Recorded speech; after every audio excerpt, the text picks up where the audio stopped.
अस्सलाम वालेकुम। क्या हाल चाल है भाई?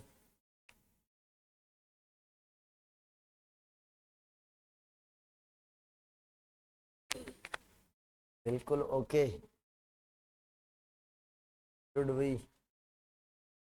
Start now the concept of test को देखें। टेस्ट किथे रखी दो सुनील भाई?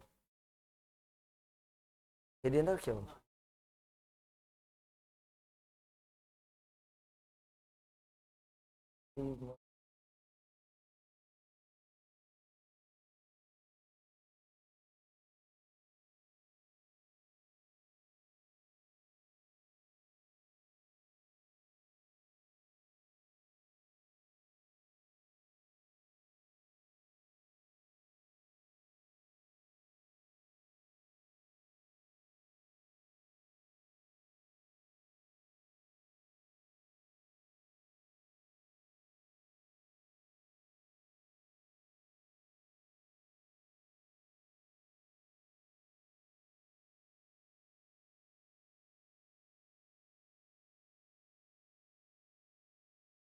Physics folder new test.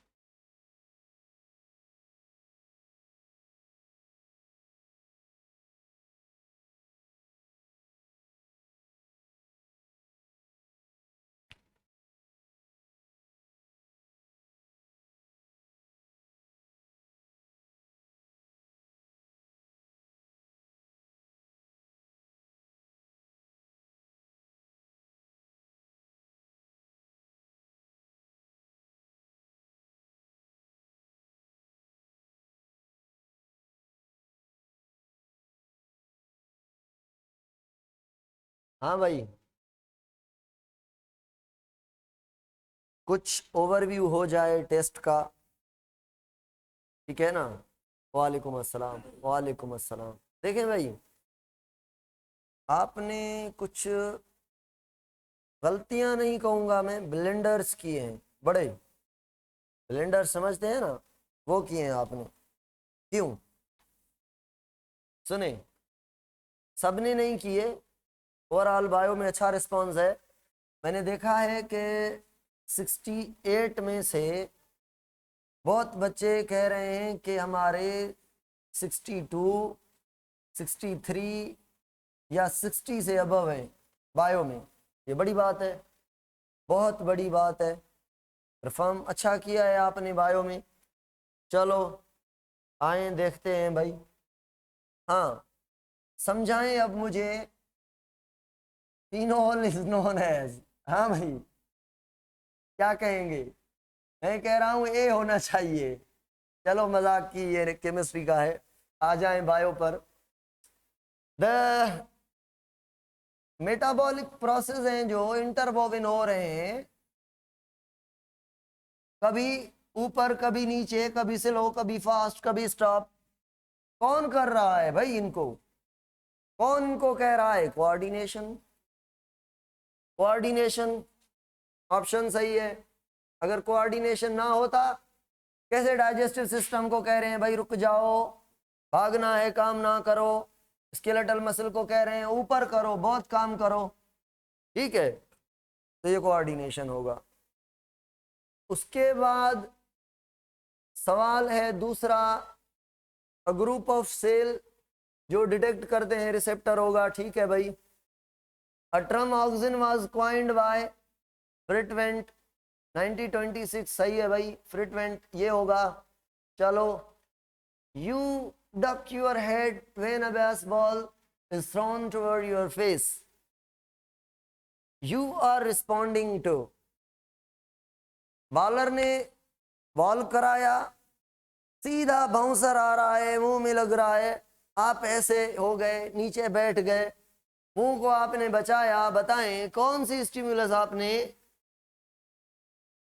Detect की? तो ये कौन सी स्टिमुलस है? एन एक्सटर्नल स्टिमुलस होगा।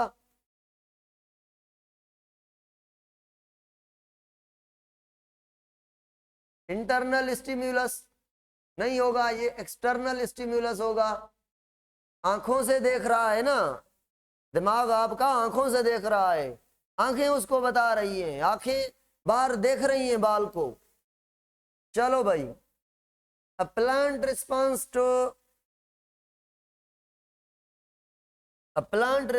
टू टच, ठीक है, कोई डिफिकल्ट चीज नहीं है, आगे आएंगे। Thigmotropism, biological clock independent of the time measuring system.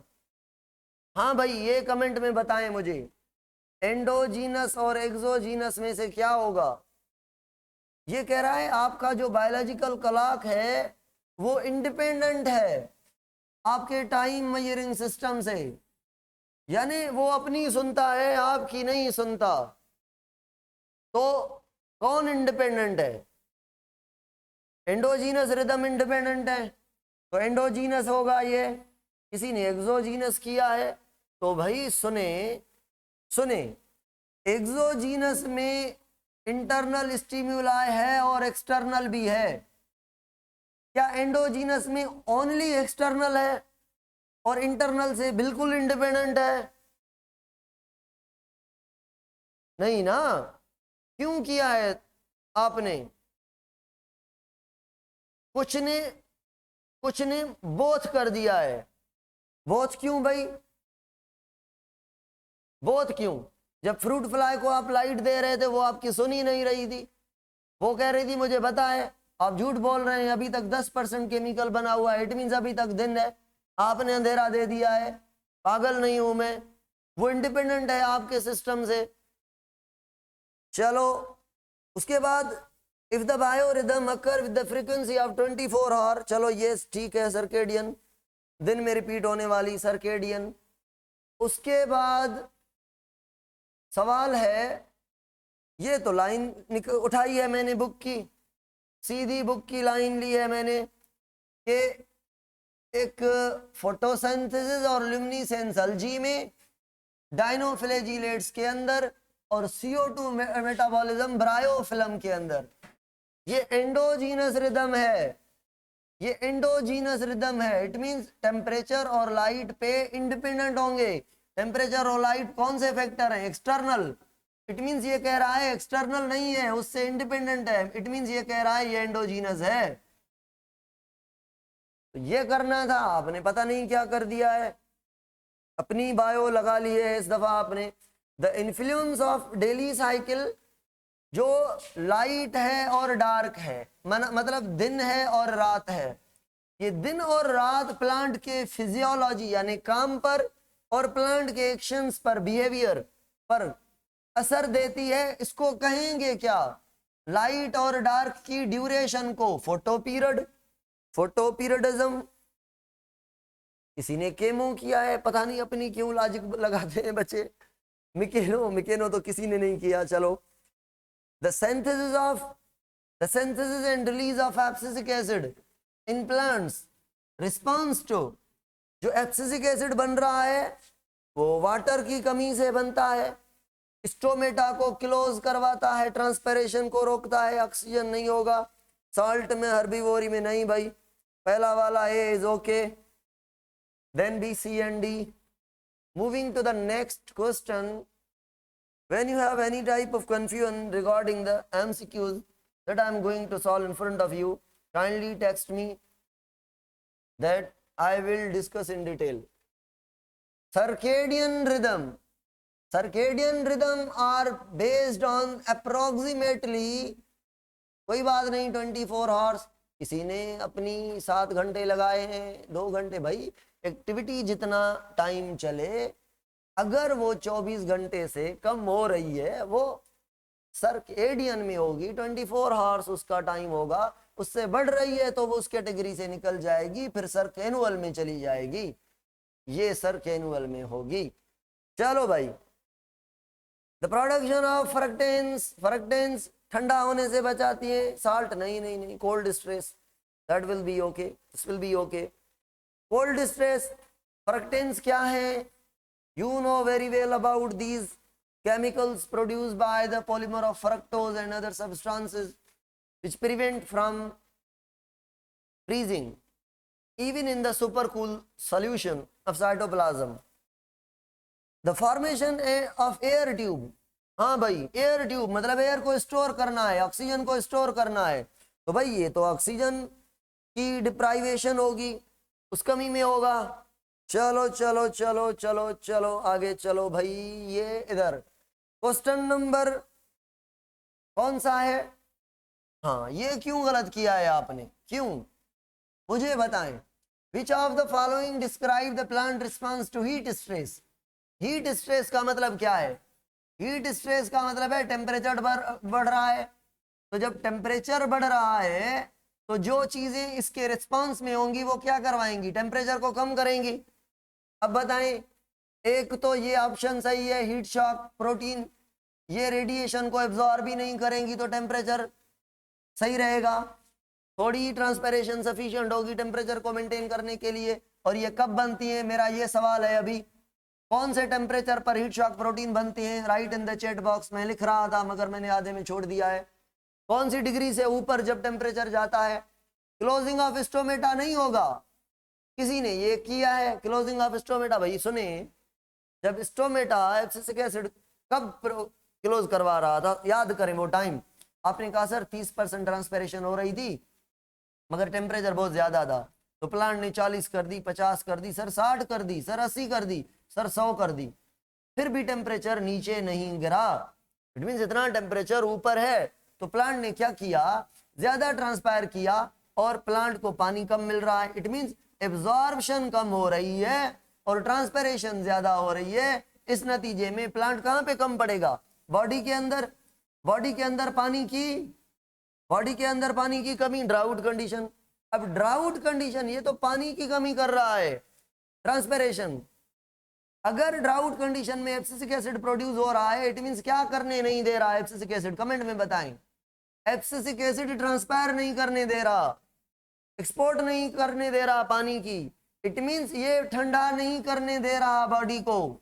Abscisic acid इसके अगेंस्ट है, टेम्परेचर को मेंटेन करने के। ये तो धकेल रहा है किसी खड्डे में, जाओ गिरो मरो जाके टेम्परेचर से, मैं नहीं बचाऊंगा क्योंकि मेरा वाला पानी सारा उड़ जाएगा अगर टेम्परेचर को मेंटेन किया तो। समझ आ रही है बात? बाकी प्रोडक्शन ऑफ एब्सिसिक एसिड ये वही बात है, बी और सी ए की बात है, नहीं होगा। प्रोडक्शन ऑफ फ्रक्टेंस ये कोल्ड का काम है, तो बी सी डी नहीं होंगे, A will be the right and perfect answer for this MCQs. The first line of defence physical barrier होता है एपिडर्मिस। प्रोडक्शन चलो भाई नहीं। Auxin causes promotion of apical dominance, very good, ये अच्छा काम है ऑक्सिन का। फॉर्मेशन ऑफ एडवेंटिशियस रूट, बिल्कुल यही भी काम है ऑक्सिन का है। ग्रोथ ऑफ फ्रूट, ये तो और ऑक्सिन का है। ऑल ऑफ देम सारे सही हैं। मेन काम ऑक्सिन का ये वाला है। उसके बाद moving to the question number 149। Question number 149 question कह रहा है कॉम्बिनेशन हो ऑक्सिन की, पता नहीं किसके साथ, उस हार्मोन का नाम बताएं जो दोनों मिलकर सेल की इलॉन्गेशन करें। तो क्या किया है कमेंट में बताएं, थोड़ा कमेंट पर शो।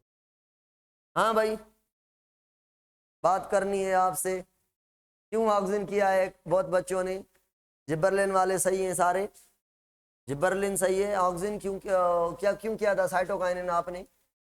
हाँ, साइटोकाइनिन ऑक्सिन के साथ ग्रोथ करवाता है, ऑक्सिन के साथ जिबरलिक एसिड इलॉन्गेशन करवाएगा। अच्छा, dash combination with auxin stimulate करेगा cell division in plants and determine the course of differentiation. हाँ भाई, अब क्या करेंगे कमेंट में बताएं। अब साइटोकाइनिन करेंगे, ठीक है। अगर मैं कहूँ ऑक्सिन नहीं, मैं कह रहा हूँ जिबरलिन सेल डिवीजन के लिए किस पर डिपेंडेंट है? आप कहेंगे साइटोकाइनिन पर। मैं पूछूंगा और किस पर? आप कहेंगे ऑक्सिन पर भी। अगर मैं पूछूं ऑक्सिन किस पर डिपेंडेंट है? आप कहेंगे सर साइटोकाइनिन पर, नॉट जिबरलिन पर। जिबरलिन इस पर डिपेंडेंट है, ऑक्सिन उस पर डिपेंडेंट है और जिबरलिन साइटोकाइनिन पर भी डिपेंडेंट है। चलो भाई चलो। Foolish seedling caused by gibberellic acid. अभी क्वेश्चन तो इजी है। One of the most important use of auxin is, auxin का क्या काम है भाई बताएं? ऑक्सिन इनिशिएशन ऑफ एब्सेशन नहीं भाई, ऐसा कैसा काम करेगा? स्टिमुलेशन ऑफ एब्सेशन नहीं भाई, ये वही बात हो गई। एक्सेलरेशन ऑफ एब्सेशन, ये भी नहीं, वही बात हो गई। प्रिवेंशन फ्रॉम एब्सेशन, ऑक्सिन कह रहा है एबीए को मैं हूं, ऑक्सिन कह रहा है मैं हूं तो आप ना आना, एब्सिसिक एसिड नहीं भाई मैं नहीं आऊंगा, नीचे नीचे। तो जब ऑक्सिन कम हो जाएगा तो एब्सिसिक एसिड बढ़ेगा तो एब्सेशन होगी। तो प्रिवेंशन करता है ऑक्सिन एब्सेशन को, इट मींस एब्सिसिक एसिड को आने नहीं देता। एब्सिसिक एसिड इंड्यूस डॉर्मेंसी, चलो भाई सही है, बट डॉर्मेंसी क्या इसको मैं ऐसे कह सकता हूं कि लीफ प्रीमोर्डिया को स्केल में कन्वर्ट करना इंड्यूस बट डॉर्मेंसी, ये बात है। Causes the stomata to close, बिल्कुल यही काम है, मगर ये किसी और जगह, ये किसी और जगह। ये प्रोमोशन ऑफ द प्रोमोट सेनेसियंस, हाँ भाई गिरवाता है पार्ट्स को, तो all of them will be the okay okay answer, सारे सही हैं। तो विच of the following is the weedicide, पता है आपको ऑक्सिन वीडीसाइड है, छोड़े फालतू चीजें हैं। कभी कभी कुछ एमसीक्यूज इजी भी रखने होते हैं, तो ऐसे भी तो बच्चे हो ना जो बेचारे कुछ क्रॉस कर पाए, ऐसा ना हो कि वो खा करके नीचे गिर जाएं और रोते रहें पता नहीं हमें कुछ भी नहीं आ रहा, तो उनके लिए हमें ट्रांसफर ही होता।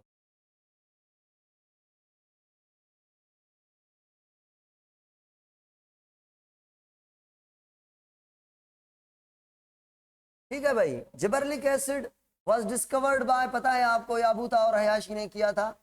प्लांट्स में be made to grow taller, plant है छोटा पड़ गया है, इसको बड़ा करना है, कौन सा हार्मोन ट्रीट करेंगे उसको?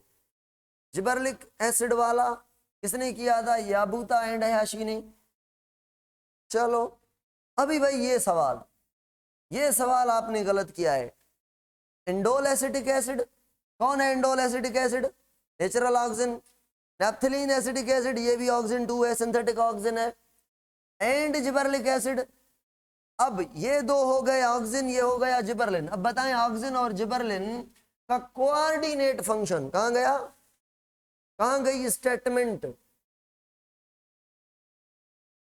इनका इंटरनेशनल? ये क्या क्या लिखा है मैंने, अच्छा ये है क्या, सवाल पूछ रहा है ये है क्या? ये फाइटो हार्मोन्स हैं, प्लांट हार्मोन्स हैं। चलो भाई, फेरोमोन्स क्या होते हैं? फेरोमोन्स, प्लांट फेरोमोन्स जो स्मेल क्रिएट करते हैं ना, फ्लावर या खुशबू, वो फ्रेग्रेंस और स्मेल प्रोड्यूस करने वाले जो ग्लैंड्स होते हैं उनको फेरोमोन्स कहते हैं। ये कोरोला में होते हैं, पेटल्स में। 156 प्लांट में भी, प्लांट को लंबा करना है, प्लांट को इलोंगेशन करवानी है। छोटा पड़ गया है मेंडल वाला पी प्लांट छोटा पड़ गया है, अब इसको लंबा करना है इस प्लांट जितना, ऐसे ऐसे ऐसे, क्या कौन सा हार्मोन इसको चाहिए कि ये इलोंगेशन करके लंबा हो जाए? ये सवाल है 156। तो 56 में क्या होगा? और पूछ रहा है क्या केमिकल होगा और किसने केमिकल यूज किया? ये तो केमिकल होगा, जो केमिकल होगा वो जिबरलिन होगा, और याबूता हयाशी ने ये इंट्रोड्यूस किया था, पी प्लांट को लंबा करने के लिए एक्सपेरिमेंट किया था। तो यहाँ पे प्लांट हार्मोन होंगे, पेस्टिसाइड इंसेक्ट को मारने के लिए केमिकल होते हैं, इंटरनेशनल सीड कंपनीज, ये नहीं होगा इंटरनेशनल सीड कंपनीज। हाँ भाई ये सवाल देखें, ऊपर स्टेटमेंट लिखी हुई है, सवाल कह रहा है IAA-NA, यानी ये दोनों ऑक्सीजन है, एक सिंथेटिक एक नेचुरल है, और जिबरलिन अगर ट्रीटेड करें टुगेदर, कौन सा प्रोसेस स्टिमुलेट करेंगे? कोऑर्डिनेटली, यानी ऑक्सीजन और जिबरलिन मिलकर कौन सा काम करते हैं? अब आप कहेंगे पार्थेनोकार्पी, भाई मिलकर कैसे करते हैं? दोनों का ये काम है, मगर इसका अलग है उसका अलग है। पार्थेनोकार्पी इसका डायरेक्ट है, उसका इनडायरेक्ट है। सेल डिवीजन, ऑक्सीजन कहाँ बुलाता है जिबरलिन को? ऑक्सीजन कहता है जिबरलिन को आओ मुझे सेल डिवीजन करवाओ, नहीं। तो फ्रूट फॉर्मेशन ऑक्सीजन का काम है, और इलोंगेशन में दोनों मिलकर काम करते हैं। इलोंगेशन वाला कॉन्सेप्ट इज ओके ओके, 100 दफा ओके। इथीन क्या करता है? Triggers the ripening of the fruit, सही है। प्रोमोट द लीफ एब्सेशन, और उसके बाद पता नहीं क्या है, 1 मिनट, और क्या है, इनिशिएट द फ्लावरिंग। बताएं कमेंट में कौन से प्लांट में ये फ्लावरिंग करवाता है, इथीन। पाइन एप्पल में तो ऑल ऑफ देम सही होगा, ऑल सही है, ठीक है भाई। Hormones responsible for the delay of senescence. अभी इस पर मैंने बहुत सारे क्वेश्चन बना लिए हैं, इस पॉइंट पर उल्टा सीधा करके। वो हार्मोन बताएं जो रिस्पॉन्सिबल हो फॉर डिले ऑफ सेनेसियंस, यानी वो लीफ को, फ्लावर को, फ्रूट को गिरने ना दे, सपोर्ट करे, रुको भाई गिरो ना, ठीक है। वो कौन सा हार्मोन है जो सेनेसेंस को डिले करे? हाँ भाई, ऑक्सिन का भी काम है, साइटोकाइनिन का भी काम है, मगर ऑक्सिन ऑप्शन में है नहीं, होता भी तो भी नहीं करते। असली काम इसका है, ऑक्सिन को दावत देता है, मैंने पढ़ाया था। आओ भाई थोड़ी क्वांटिटी में आओ, हमें शेल्फ लाइफ देनी है, इनको 6 माह और खड़ा करना है, नहीं गिरने देना। अब अगर ये लीफ येलो हो गया है, कौन सा हार्मोन इसको देंगे तो ये फिर जो है जवानी में आ जाएगा, ग्रीन हो जाएगा? कमेंट में बताएं। साइटोकाइनिन यही तो है। Okay okay okay okay, moving to the next.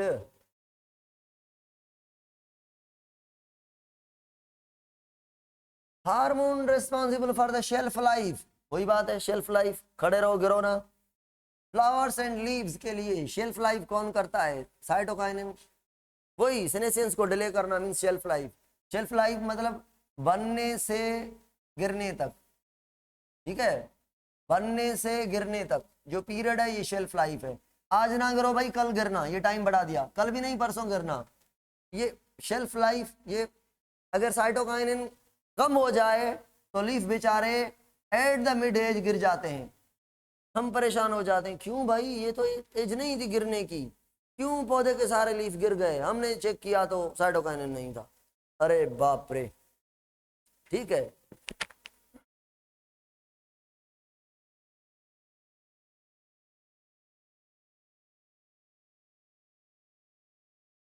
अगर मैं कहूं कि कौन सा शेल्फ लाइफ के लिए रिस्पॉन्सिबल है, यहाँ पे ऑक्सिन भी ऑप्शन दूं, ऑक्सिन भी दूं आपको, तो क्या करेंगे? साइटोकाइनिन और ऑक्सिन में से बताएं कमेंट में। क्यों साइटोकाइनिन? क्योंकि मेजर हार्मोन शेल्फ लाइफ का ये है, 100% एक्टिविटीज की है, ये दावत पे बुलाता है ऑक्सिन को, ठीक है। ऑक्सिन लीस्ट क्वांटिटी में होता है। अगर हाँ एग्जामिनर ऐसे पूछिए आपको, आपसे कौन सा हार्मोन रिस्पॉन्सिबल है शेल्फ लाइफ के लिए in the leaf specially in the low concentration, या in the flower specially in the low concentration, तो लो कंसंट्रेशन में आपका ऑक्सिन होता है साइटोकाइनिन के साथ। या पूछे साइटोकाइनिन के साथ कौन होता है?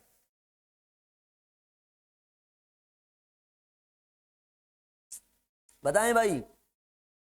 फ्लावर के अंदर एब्सिसिक एसिड का प्रोड्यूस ना होना, it is the indication of which hormone in the peak level, right in the chat box, hurry up.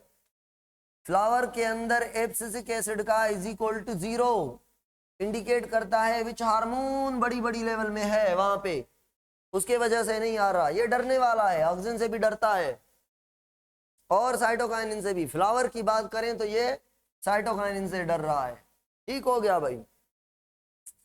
Hormone responsible for the delay of flower and leave, okay, cytokinin. The hormone responsible for the delay of flower and leaves, double हो गया, double हो गया भाई question. चलो भाई moving to the next next next. क्या पूछ रहा है? नेचुरली अकरिंग साइटोकाइनिन जिएटिन है भाई, न्यूक्लियोटाइड का डेरिवेटिव है, प्यूरिन है हमारा, नेप्थलीन नहीं है।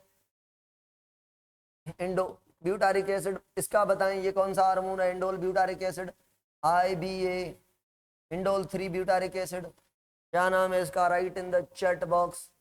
नेचुरल है, आर्टिफिशियल है, क्या है? न्यूक्लियोटाइड डेरिवेटिव जिएटिन है।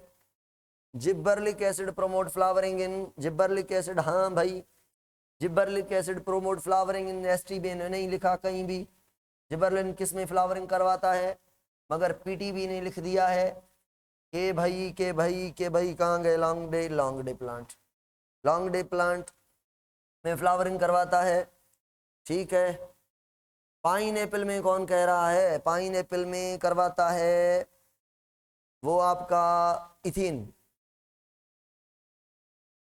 Principal of higher plants natural, okay. Pineapple में इथीन, हाँ बिल्कुल इथीन।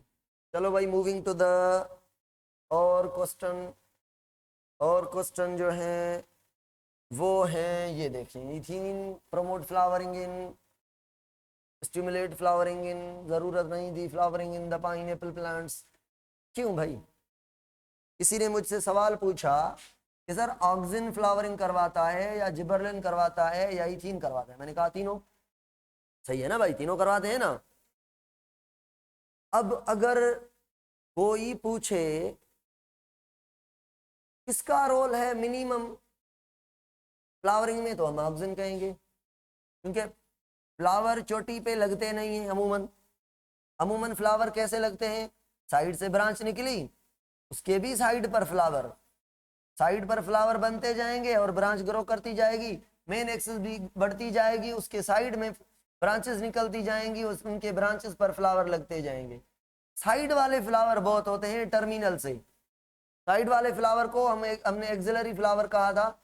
लेटरल बर्ड से निकलते हैं, एक्सिलरी बर्ड से निकलते हैं, ये टर्मिनल बर्ड से निकलते हैं, टर्मिनल फ्लावर गए ये जो टर्मिनल फ्लावर हैं, ये काम है ऑक्सिन का, एपेक्स पर बनाना। साइड वाले जिबरलिन का है। और पाइन एप्पल में क्यों, पाइन एप्पल के साथ कैसा रिलेशन है इथीन का? आप कहेंगे सर इथीन तो एक हार्मोन है जो कि ग्रोथ इनहिबिटर है। हाँ भाई, इथीन के प्रोड्यूस होने से ये असली ये जो फ्लावरिंग करता है वो जरा अनफेवरेबल कंडीशन होती है, बड़ी भयानक कंडीशन होती है। मतलब साल के सीजन के अकॉर्डिंग, इतनी नहीं कि हम एंटार्कटिका में चले गए, on an average critical condition होती है। इसमें कौन हार्मोन प्रोड्यूस होगा? इथीन और एब्सिसिक एसिड। इथीन प्रोड्यूस होके क्या करवाता है? इथीन कुछ सर्टेन केमिकल को स्टिमुलेट करता है और वो केमिकल एक जीन को इन्फ्लुएंस करते हैं और वो जीन जो है फ्लोरिजन हार्मोन बनाता है, तो फ्लावरिंग बन जाते हैं। जीन को मैसेज चाहिए ना भाई, कौन जगा रहा है, दुश्मन हो या कोई अपना हो, जीन को जगाना है, जगाने वाला अब नॉर्मल कंडीशन में प्रोड्यूस हो रहा है, क्या करें? Gibberellin stimulate flowering, promote sprouting, stimulate pollen tube, सारे काम सही है, ऑल ऑफ देम। अच्छा मुझे बताएं, ये काम किसका है? ये काम किसका है? पोलन ट्यूब की ग्रोथ करवाना। और ये मुझे बताएं, ये स्पम है या यूग्लिना है या एंथ्रोजॉइड है? एंथ्रोजॉइड कहते हैं प्लांट के अंदर मेल गैमेट को, स्पम कहते हैं एनिमल के अंदर मेल गैमेट को। यूग्लिना का आपको पता है, क्लेमाइडोमोनास का भी पता है। ये सारे एनिमल लोकोमोटरी हैं और ये स्पम भी लोकोमोटरी हैं। ये स्पम किसी केमिकल की वजह से इस जगह आ रहे हैं, तो इस स्पम के आने को इस पॉइंट पर क्या कहेंगे और पोलन ट्यूब को यहाँ पर आने को क्या कहेंगे? बताएं भाई। दोनों केमिकल की वजह से आ रहे हैं, दोनों केमिकल। यहाँ पे भी साइनर्जिड सेल होते हैं ओव्यूल के अंदर जो केमिकल प्रोड्यूस करते हैं, तो पोलन ट्यूब बनती है। और यहाँ पे भी केमिकल होते हैं, जो फिश है या जो फ्रॉग है जो एग रिलीज करता है, तो वो केमिकल भी रिलीज करता है और स्पर्म वहीं तक मूव करता है, या और ही केमिकल रिलीज करती है जो स्पर्म उसकी ओर जाता है। तो केमोट्रॉफिक और केमोटेक्टिक, वेरी गुड। टेक्टिक वर्ड तब यूज करेंगे जब कोई चीज एक जगह से घूम कर लोकोमोट करके दूसरी जगह जाए, तो टेक्टिक। और ट्रॉपिक वो ग्रो करती लंबी होती जाए, यानी ग्रो भी करती जाए, उसको मूवमेंट भी मानेंगे। तो पॉलीट्यूब की जो है फोटो केमोट्रॉपिक है, वो केमोटेक्टिक है। एब्सिसिक एसिड, अच्छा ये मैंने क्लेमेडोमोनास और यूग्लिना लिखा है, ये केमोटेक्टिक जरूरी नहीं है, ये खास कर फोटोटेक्टिक करते हैं, लाइट की ओर भागते हैं या उसकी ओर जाते हैं। एब्सिसिक एसिड इनहिबिटर है, सही है। प्रोड्यूस ड्यूरिंग एडवर्स कंडीशन, सही है। इंड्यूस्ड डॉर्मेंसी, सही है। सारे सही हैं, कोई गलत नहीं है। चलो भाई, मूविंग टू द आगे, मूविंग टू द आगे विच of the following is not function of auxin induce parthenocarpy? कौन सा ऑक्सिन का काम नहीं है भाई? क्या पूछ रहा है, कौन सा काम ऑक्सिन का not the function of auxin? Induce parthenocarpy काम है, प्रोमोट एपिकल डोमिनेंस काम है, ऑल ऑफ दीज कैसे कहूं? तीसरी अब पढ़ना पड़ेगा मुझे, प्रोमोट एब्सेशन नहीं भाई, ऑक्सिन के होते हुए कैसे एब्सिसिक एसिड आएगा? एब्सिसिक एसिड नीचे होगा, ऑक्सिन ऊपर होगा, एब्सेशन नहीं होगी, तो ये ऑप्शन आपका गलत है। इट मींस इसको करेक्ट करेंगे कि ये सही नहीं है, और ये ऑप्शन स्टेटमेंट ऑक्सिन का काम नहीं है, तो ये ऑप्शन इज ओके। चलो भाई, they send information from the sense organ to the CNS, चलो छोड़ दें। The sensory neuron, very small gap between synapse between the neuron sending message from इधर to उधर। ठीक है भाई, मूविंग टू द आगे, we have to cover the new topic also. What is the part of neuron, what part of carry signal away from the soma? Exon होता है भाई, your arm make the movement possible away from the body, ऐसे ये आपकी arm body से दूर movement कर रही है। Which type of muscle involve here which help the arm to move away from the body?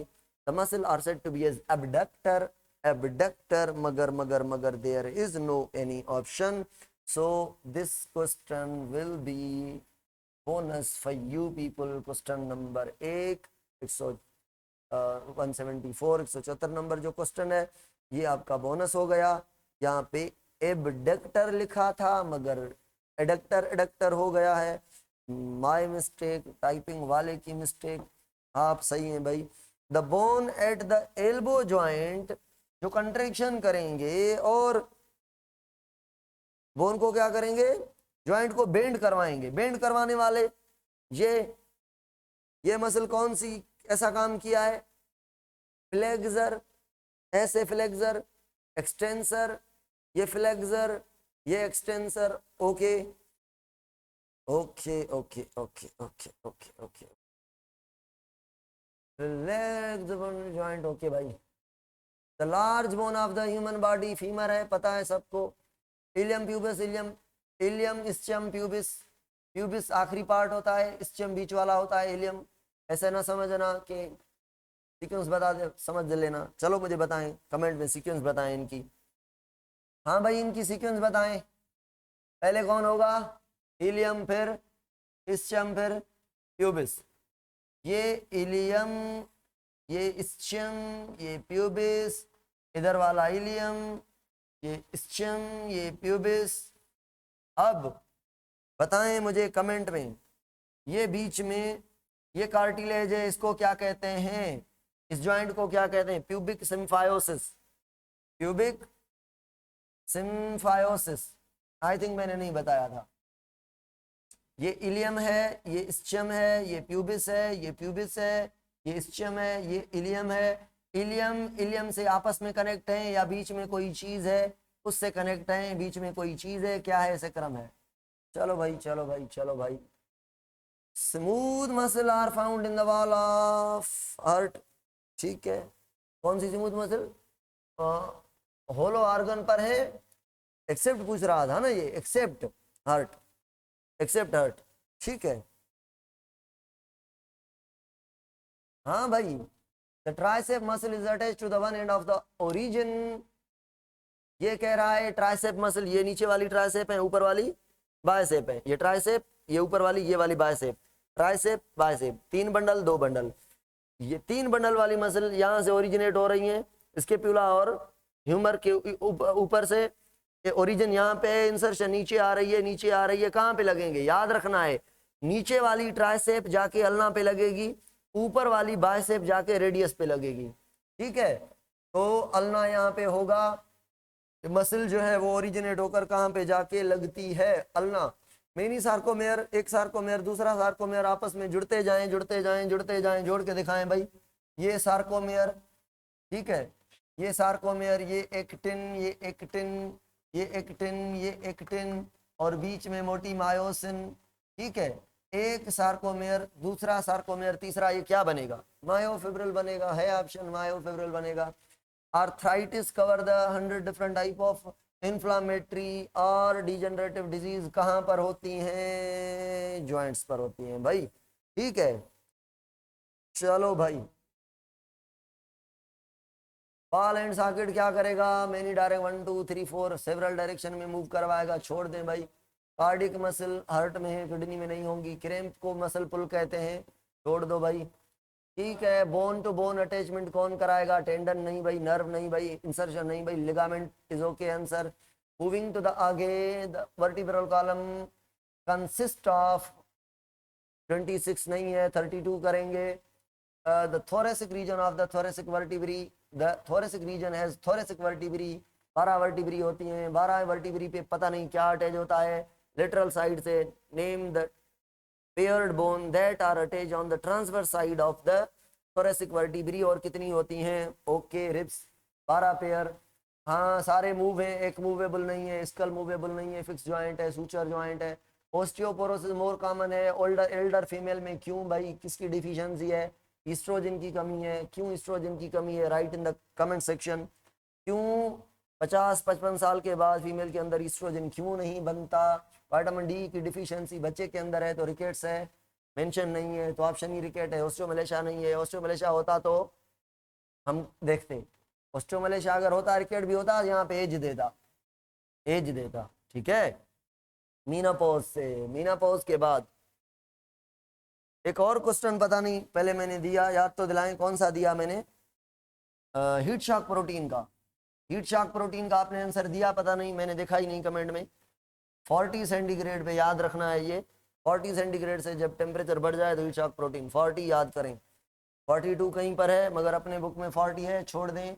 बाकी बुक को, हमारा बुक बहुत अच्छा है, सबसे अच्छा है, सबसे अच्छा है, बाकी बुक को ना देखें। ठीक है भाई, वहीं से खड़ा हूँ मैं, बेहतर हूँ। द ट्रैफिक मूवमेंट है प्लांट में रिस्पांस टू द ग्रेविटी, भाई ये जियोट्रॉपिज्म होगी। नास्टिक मूवमेंट है, नास्टिक मूवमेंट 2 टाइप की है, पता नहीं कौन सी कह रहा है। Response to the internal stimulus, यानी ऑटोनॉमिक की बात कर रहा है। ठीक है, स्टिमुलस में भी, स्टिमुलस में भी। केमोट्रॉपिज्म नहीं है, हाइड्रोट्रॉपिज्म नहीं है, हाइपोनास्टिक देखते हैं, सही है, ये बात सही है। हाँ भाई, इस क्वेश्चन का क्या करेंगे आप बताएं कमेंट में जल्दी, क्या आंसर होगा आपका इस क्वेश्चन के लिए? 91 रह गया। चलो ये चल गए। मूवमेंट डायरेक्शनल यूनिलेटरल, चलो भाई आ गए आ गए आ गए। ये कह रहा है एक मूवमेंट है, डैश मूवमेंट है, डायरेक्शनल है, डायरेक्शनल है, इट मींस ट्रॉपिक है, इंड्यूस का टाइप है। यूनिलेटरल है, effect unilateral effect of stimulus से हो रही है, किसी एक दिशा में हो रही है, एक डायरेक्शन में हो रही है, नीचे जा रही है या ऊपर जा रही है, इधर जा रही है या उधर जा रही है। अब अगर एक डायरेक्शन में जाएगी तो क्या होगी बताएं? डायरेक्शनल है तो ट्रॉपिक। चलो ट्रॉपिक मूवमेंट, आप कहेंगे सर नास्टिक भी तो डायरेक्शन में हो सकती है, मगर इसने क्लियर किया है कि नास्टिक कौन सी वाली है ना, नहीं है ना। तो कुल मिला के ये कहेंगे the tropic movement of plant in response to the gravity, हो गया ना। हम इतनी लंबी टेस्ट है। Nastic movement of plant response to internal stimulus, हाँ भाई ये बताएं, ये बताएं भाई मुझे, ये बताएं क्या होगा? नास्टिक मूवमेंट है, 2 टाइप की नास्टिक मूवमेंट हो सकती हैं, कीप इन माइंड। एक नास्टिक है पेराटोनिक का टाइप, एक ऑटोनॉमिक का टाइप। ऑटोनॉमिक का नास्टिक कौन किसका टाइप है? ग्रोथ प्लस कर्वेचर का टाइप है। ग्रोथ कर्वेचर में कौन सी है? नटेशन है। और नास्टिक है, नास्टिक के 2 टाइप थे, कौन से? हिप्पी and hyponastic. Name the movement that responsible for the circination of leaf. कौन सी मूवमेंट है जो फोल्डिंग करवा दी है? Name the movement which keep the plant flower in the budding stage and didn't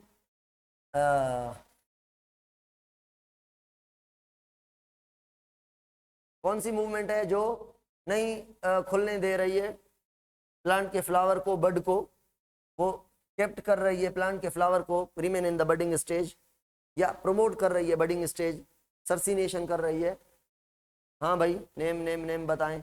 अच्छा आप कहेंगे सर अगर पीछे से मूवमेंट होगी ना, जो पीछे वाला पोर्शन होगा, अगर ऐसे करेंगे तो वो नीचे हो जाएगा, तो पीछे वाली को हाइपोनास्टिक कहेंगे। अंदर ऊपर वाला पोर्शन होगा तो इसे हम इपीनास्टिक कहेंगे। तो वो मूवमेंट जो प्लांट को फोर्स करे तो बेंड इनसाइड, दैट मूवमेंट बाहर से होगी, और बाहर का पोर्शन आउटर नहीं है और अपर नहीं है, नीचे वाला है, हाइपोनास्टिक है। तो कुल मिला के यहाँ पे क्या करेंगे? केमोट्रापिज्म नहीं भाई, केमिकल बाहर की स्टिमुलस है। हाइड्रो नहीं भाई, ये भी बाहर की स्टिमुलस है। जियो ये भी बाहर की। हाइपोनास्टिक, हाइपोनास्टिक यहाँ पे होगा, रेस्पॉन्स टू इंटरनल स्टिमुला से प्लांट मूव करेगा, नास्टिक मूवमेंट होगी। मतलब ये ऑटोनॉमिक की बात कर रहा है, ऑटोनॉमिक में नोटेशन की नहीं, नास्टिक की। नास्टिक में किसकी नहीं, इसकी नहीं, क्या कह रहा है नास्टिक मूवमेंट, अच्छा जनरल कह रहा है, जनरल कह रहा है, नास्टिक जनरल कह रहा है। General nastic, growth and curvature वाली जो मूवमेंट है उसका जनरल नास्टिक कह रहा है। हाँ भाई, हाइपोनास्टिक के आगे क्या होगा, विच movement required for the opening of flower. यहाँ पे एक मसला है, मुझे बताएं, मैं देखूंगा आपको, आप क्या क्वेश्चन का आंसर करेंगे, फिर मैं अपना बताऊंगा कि मैंने क्या किया था, अब क्या करना चाहिए। हाँ भाई, इस सवाल का जवाब बताएं। विच movement is required for the opening of flowers. Flower के ओपनिंग के दो तरीके हैं, आप बताएं कमेंट में, मैं देखूं। आप सारे कह रहे हैं फोटोनास्टिक, सारे कह रहे हैं फोटोनास्टिक, इपिनास्टिक ऑप्शन ही नहीं है। कैसे आप जंप लगाएंगे इपिनास्टिक तक, पता नहीं कौन था ये जंप लगाने वाला। एक सी कह रहा है मैंने की में ये किया था मगर ये नहीं होगा, ये आपका बोनस होगा, फोटोनास्टिक होगा। क्यों क्यों सर सुने। अब फ्लावर के ओपन होने के तरीके हैं, एक बर्ड से ओपन हो रहा है, दूसरा ऐसे दिन हुआ है, नाइट खत्म हो गई, दिन हो गया, दिन होने पर लाइट आ गई, लाइट आने की वजह से फ्लावर जो है ओपन हो गया। अब यहाँ पे ये क्लियर नहीं है कि कौन सी ओपनिंग। अगर ये वैसे एमसीक्यूज मुझसे गलत हो गया है, ये इसमें मिस्टेक है, मगर अब मैं इसको सपोर्ट कर रहा हूं फोटोनास्टिक को। क्यों? क्योंकि फोटोनास्टिक ओपनिंग करवाती है फ्लावर की और ये 100% क्लियर है, ठीक है। अब ग्रोथ एंड कर्वेचर में दो चीजें आ गई, ग्रोथ एंड कर्वेचर में नटेशन भी आ गई और नास्टिक भी आ गई। फिर नास्टिक में दो चीजें आ गई, इपिनास्टिक भी आ गई, हाइपोनास्टिक भी आ गई। अब इपिनास्टिक ओपनिंग करवाती है, तो अगर ग्रोथ एंड कर्वेचर कह रहे हैं तो हम ये मीनिंग ले रहे हैं कि नटेशन का काम भी फ्लावर को ओपन करना है, हाइपोनास्टिक का काम भी फ्लावर को ओपन करना है, सारी की सारी ग्रोथ कर्वेचर का ये काम है। हाँ, अगर ये स्ट्रॉन्ग एविडेंस ना होता तो हम ग्रोथ एंड कर्वेचर को चूज करते कि इसमें कोई एक है ना। अगर आपके पास स्ट्रॉन्ग आंसर ना हो तो आप वीक को भी चुन लेते हैं। जैसे कौन फ्लावरिंग को डिले करवाता है, साइटोकाइनिन का ऑप्शन ना हो, ऑक्सिन का मिला हुआ हो, बाकी भी हार्मोन्स हो, तो क्या ऑप्शन करेंगे, ऑक्सिन करेंगे, मगर वो तो लो कंसंट्रेशन में करवाता है, ठीक है ना। तो वीक को भी हम मानेंगे, जनरल में नहीं मानते। साइटोकाइनिन था तो हमने ऑक्सिन को देखा ही नहीं, जाओ भाई, ड्यूटी है साइटोकाइनिन की है। आप किसी और के बुलाए पे आए हुए और बातें करते हो बड़ी बड़ी, ऑक्सिन को ऐसा कहेंगे और नहीं सिलेक्ट करेंगे ऑक्सिन को। इपिनास्टिक ऑप्शन में होता, अगर होता तो आप वो करते, फिर तो सही है, फिर वो फोटोनास्टिक से भी वो स्ट्रांग हो जाता, नहीं है ना।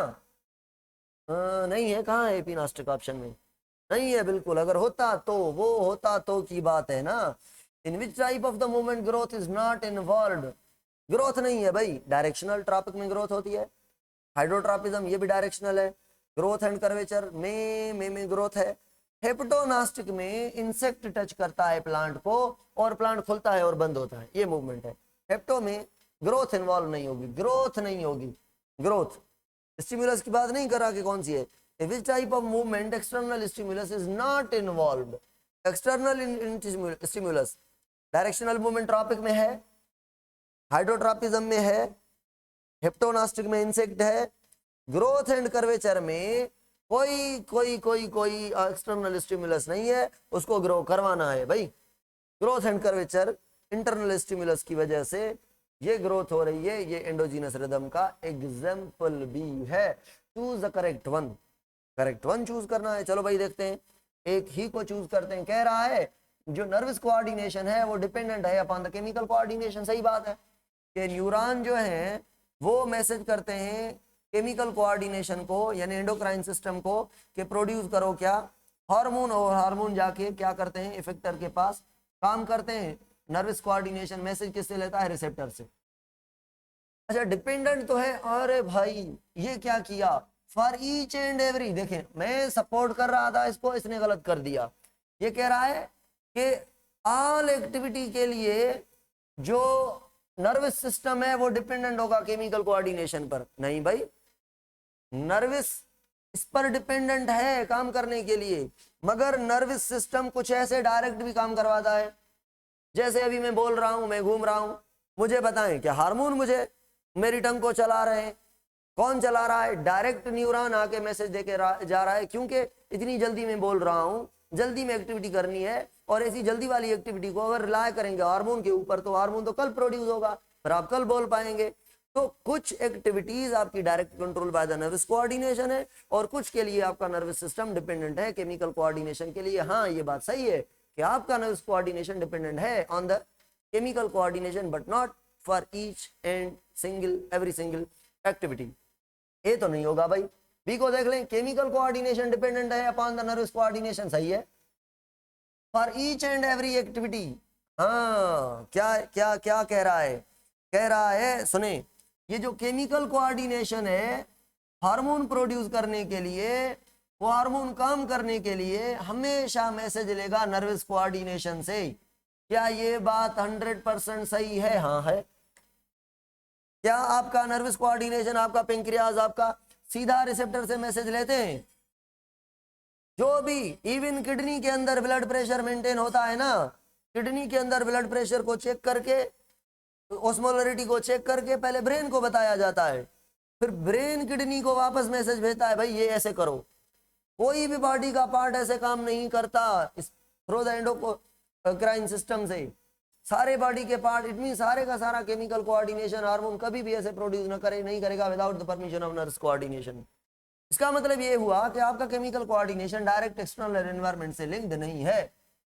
चलो भाई, दूसरा आपका हो गया सही कि केमिकल कोऑर्डिनेशन डिपेंडेंट है नर्वस कोऑर्डिनेशन के लिए। हर एक्टिविटी के लिए अपनी मनमानी नहीं करेगा, सारा इसके कहने पर काम करेगा। Chemical coordination dependent upon the external, external पर केमिकल। क्या टेम्परेचर बढ़ गया तो दिमाग को पता ही नहीं चलेगा, डायरेक्ट मैसेज एंडोक्राइन को आएगी और वो स्वेटनिंग करवाएगा? नहीं भाई, इसको जाएगी। ये बात तो गलत हो गई। Nervous coordination only operate run, कह रहा है नर्वस कोऑर्डिनेशन के और कोई काम नहीं है, जस्ट एक काम है कि वो केमिकल कोऑर्डिनेशन को चलाता है। नहीं भाई, डायरेक्ट भी काम करवाता है। अभी मैं बोल रहा हूँ आपके सामने, प्रूफ है ये, ठीक है, बहुत सारे काम करवाता है, लड़ना झगड़ना, चाटे मारना, मुक्के मारना, ये नर्वस कोऑर्डिनेशन, तेज बोलना, चुप करके जाना, झूठ बोलना, ठीक है, ये सारे आपके नर्वस कोऑर्डिनेशन के अपने डायरेक्ट काम है। चलो भाई, चूज द ऑड वन, एक चूज करें। अब इसमें भी क्लेश है, इसमें भी क्लेश है, क्या करेंगे इसमें? Choose the odd one, odd one एक चूज करें जो इन सबसे अलग हो। कोई कह रहा है मसल, कोई कह रहा है बोन, कोई कह रहा है बोन मेरो। 196 को रिपीट कर रहे हैं जी। एक मिनट आयुष भाई, देख रहा हूं मैं 196, पता नहीं कौन सा था, देख रहे हैं भाई। सुने, मैंने जो लॉजिक लगाई वो बोन मेरो लगाई, क्योंकि मसल लोकोमोशन एंड मूवमेंट पढ़ा रहा हूं, तो बोन मसल ज्वाइंट मिलकर मूवमेंट करेंगे, ठीक है। मगर अगर स्ट्रक्चरली देखें तो ये मेरा स्टेटमेंट गलत है। स्ट्रक्चरली देखें ये फंक्शनली सही है, इसका काम प्रोडक्शन है और ये अलग है।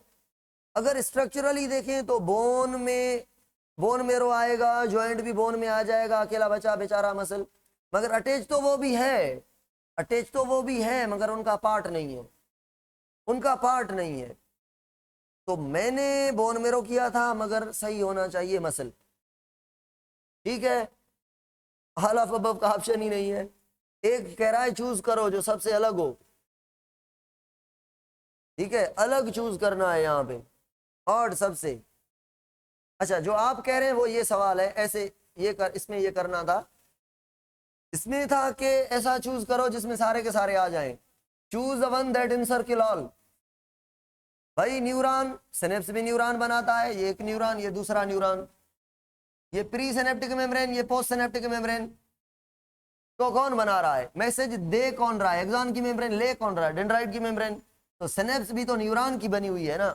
सिनेप्स का एक पार्ट है जो न्यूरॉन का नहीं है, जिसको हम गेप कहते हैं, क्लेफ्ट कहते हैं। बाकी तो ये पहला और पिछला दोनों पार्ट न्यूरॉन के है ना।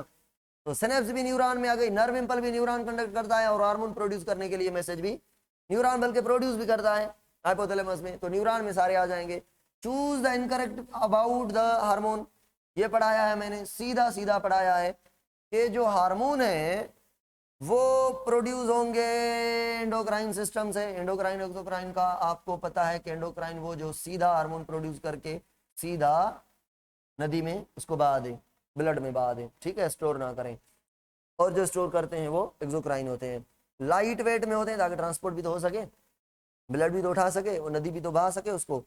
नॉन न्यूट्रिएंट, अगर न्यूट्रिएंट होते, मैंने एग्जांपल दिया था ये कि ये ब्लड है, ये लिवर का सेल है, यहाँ पे ग्लाइकोजन पड़ी है और ग्लूकोज की कमी हो गई है ब्लड में, सारा ग्लूकोज यहाँ पे स्टोर हुआ है।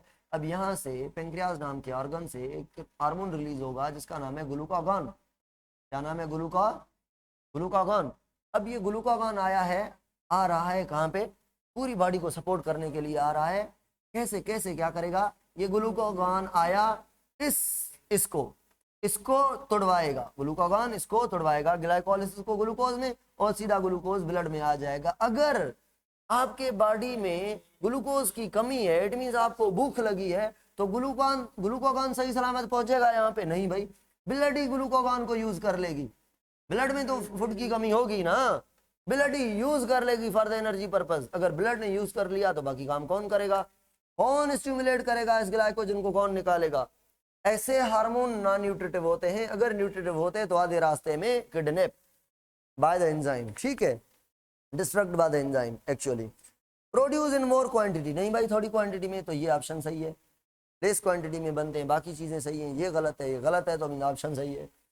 अभी आपने कहा question number 96, moving to the 96, क्या कह रहा है भाई 96? देखें, simple, in which type of movement external stimulus is not involve. वो मूवमेंट चूज करनी है जिसमें एक्सटर्नल स्टिम्युलस इन्वॉल्व ना हो। अब डायरेक्शनल मूवमेंट, किसने पूछा था ये सवाल? वो मुझे बताए डायरेक्शनल मूवमेंट किसको कहते हैं? आप कहेंगे सर ट्रॉपिक को। ट्रॉपिक किसका टाइप है? इंड्यूस का, इंड्यूस यानी पैराटोनिक का, ठीक है।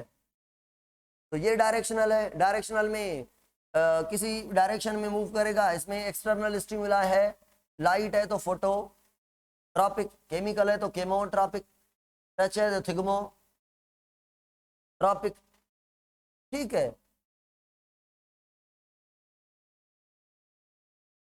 और हाइड्रोट्रॉपिज्म, पानी है तो हाइड्रोट्रॉपिज्म, ये भी इसमें आ गया। हेप्टोनास्टिक इंसेक्ट है, इंसेक्ट भी तो बाहर वाली स्टिमुलस है ना, इंसेक्ट के टच करने से प्लांट ग्रो कर रहा है। अब ग्रोथ एंड कर्वेचर जो है ये आपका एग्जाम्पल में आएगा, कहां पर? ग्रोथ एंड कर्वेचर कहां पे आएगा? ये आपका आएगा ऑटोनॉमिक के एग्जाम्पल में, ये ऑटोनॉमिक में आएगा। तो ऑटोनॉमिक में कौन सी स्टिमुलस होती है? इंटरनल स्टिमुलस होती है, बाहर का कोई रोल नहीं होता। तो ग्रोथ एंड कर्वेचर में कोई भी बाहर का स्टिमुलस इन्वॉल्व नहीं है, तो right answer will be growth and curvature movement. Sir plant में नर्वस क्या लिखा हुआ है? एक मिनट, आधा नजर आ रहा है मुझे, एक मिनट। नर्वस कोऑर्डिनेशन नहीं है तो केमिकल कोऑर्डिनेशन वहां पे तो डिपेंड नहीं होगा ना। हाँ भाई नहीं होगा, मगर और कोई ऑप्शन था हर्ष भाई, और कोई ऑप्शन था आपके पास 4 ऑप्शंस में से, जो ये सोचकर आप वहां पे उसको सही करते? नहीं था। बाकी सारे नर्व इम्पल में भी तो सब नर्व इम्पल में कैसे आ जाएंगे सब? Nerve Imphal it means nerve Imphal neuron को बना रही है, न्यूरॉन में वो। अब मैं आपसे सवाल पूछ रहा हूं सिंपल, मुझे बताएं, सुना है पॉलीसेक्राइड, सुना है डाइसेक्राइड, सुना है मोनोसेक्राइड। अब ये सारे के सारे किस में आ जाएंगे? कार्बोहाइड्रेट में।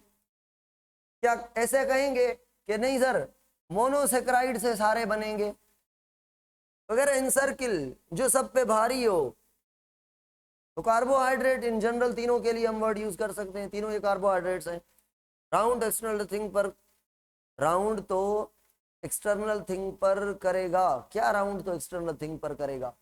कौन राउंड तो एक्सटर्नल थिंग पर करेगा? इन विच राउंड तो एक्सटर्नल थिंग? थिग्मोना? नहीं भाई, सुने ना, कितना मैंने समझाया है आपको अगर एग्जामिनर आपको नहीं बता रहा, सीधा कह रहा है नॉट इन्वॉल्व एक्सटर्नल स्टिम्युलस, फिर भी आप कह रहे हैं बाहर की स्टिम्युलस है।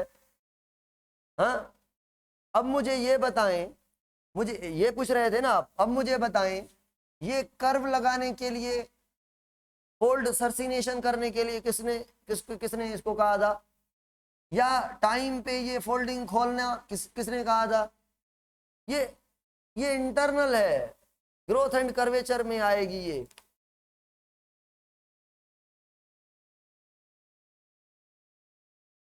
इट्स ऑल अबाउट छुट्टी भाई। हाँ बिल्कुल, सुबह